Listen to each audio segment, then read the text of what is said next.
Alright guys, this is the 18 gauge PCIe connector with the 18 gauge wire. It's getting super hot just on certain amp load, 154 watts.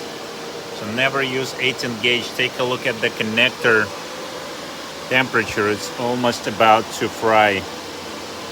102 degrees. You know, if you leave it for long enough, this wire definitely will melt. It's already changing color slightly to brownish.